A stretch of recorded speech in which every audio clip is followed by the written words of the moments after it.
Hi, my name is Dylan Newman, and today I'm going to talk to you about animal abuse, but more specifically, the abuse that goes on in shelters. Now, I'm sure many of you have heard of the no-kill shelters, or more specifically, the shelters where no animals are put down. This sounds like a great idea, and it definitely would be with the correct funding. However, no-kill shelters only have a certain amount of room, so the majority of them mostly accept purebreds and healthy animals to gain higher adoption rates. Also, the animals that are in the shelter are usually put in terrible conditions, as a lot of the time the shelters are overfilled and they do not have enough resources to clean up the cages 24/7 and feed the animals quality food. Now, look at this undercover scene that PETA did in order to see the no-kill shelters in action. Okay, you need to go to the Norfolk Animal Care Center on Ravy Road. Okay. Because we can't intake any as of right now, but they can. We have a 3.5 month waiting list. I'm sorry? We have a waiting list. It's like a 3-4 month waiting list. We really have no space. We're way over capacity already. I mean, Well, we have to have, so we only can take in so many animals. The public towns.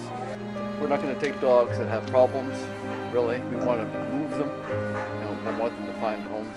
As you can see, these shelters will only take in animals they believe will be adopted quickly and will turn away people and send them to different places that may euthanize their animals.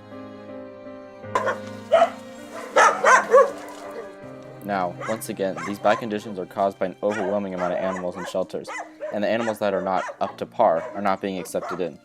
Since the majority of the conditions in the shelters are caused by an overwhelming amount of animals, if you go even farther back, then the overpopulation is caused by owners not being able to meet the needs of their pets and not knowing the amount of work it takes to properly care for them. Animals are being left in terrible conditions in shelters, and it can create some terrible effects. Shelters being overflooded make it so there isn't enough room for all the lost and unwanted animals to find a home, so they are left on the street. Animals that are lucky enough to get into the shelter will in some cases have to eat low-quality food, live in disgusting cages, and just have to wait to be adopted. Animals that are sent to shelters are sometimes abused, and the shelters that just don't have enough money right now to have therapy for every animal, so a lot of the time the animals are sent to shelters will not get adopted due to prior aggressiveness towards humans.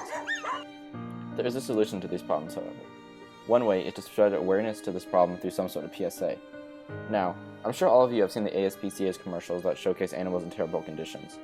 This would be a model to stand by, although only focusing on shelter abuse as a whole. These PSAs would have to be straight and to the point, as some people criticize PSAs for not conveying the idea in a straightforward fashion.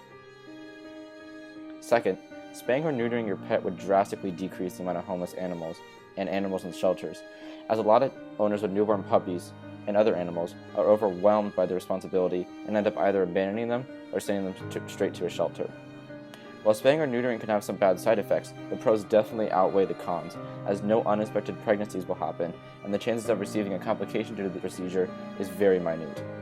Lastly, a viable option for everyone is just to give a little bit of time each week to volunteer at your local animal shelter, as volunteers will mostly focus on the dirty work, so the employees can spend their time improving the shelter and giving the animals there a better stay.